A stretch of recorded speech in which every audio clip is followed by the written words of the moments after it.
তুমি কি আমার সাথে ফাইজলামো শুরু করছো? না, ফাইজলামি করবো কেন? নিজের বউকে সালাম দেওয়া তো সুন্নত।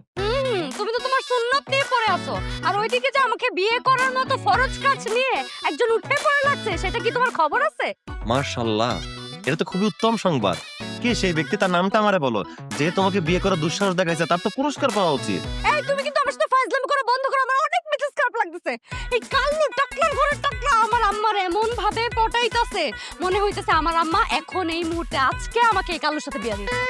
এই কালোটা বেশি বাড়া বাড়ছে, খুব ডিস্টার্ব করতেছে। ওর আসলে একটা ব্যবস্থা করতে হইবে। তোমার তো মুখে মুখেই অনেক কথা, সামনে গেলে তো ফাটটা বেরোনো না, একদম চুপ সায় যাও। কি করবো বলো? আমি একজন সামান্য ড্রাইভার, মাসে 8,000 টাকা বেতন পাই, তাও কিস্তিতে। নুন আনতে পান্তার ফোড়ায় নিজের খুব ছোট ছোট লাগে, তাই কাউরে কিছু বলতে চাইলেও বলে উঠতে পারি না। এই তোমার এই প্রেম করার সময় এত ডায়লগ গুলা কোথায় গেছিল তোমার? হ্যাঁ, লাভ ইজ ব্লাইন্ড, ভালোবাসা তো অন্ধ।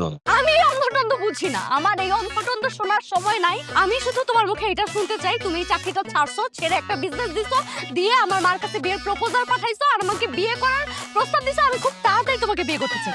তুমি আমার এতগুলো কাজ করতে বললা, এত কম সময়ের মধ্যে আমি এতগুলো কাজ কিভাবে করবো? তো তুমি এত কম সময়ে এতগুলো কাজ কিভাবে করবে সেটা আমাকে জিজ্ঞেস করতেছো কেন? সেটা কি আমার জানার কথা নাকি তোমার জানার কথা?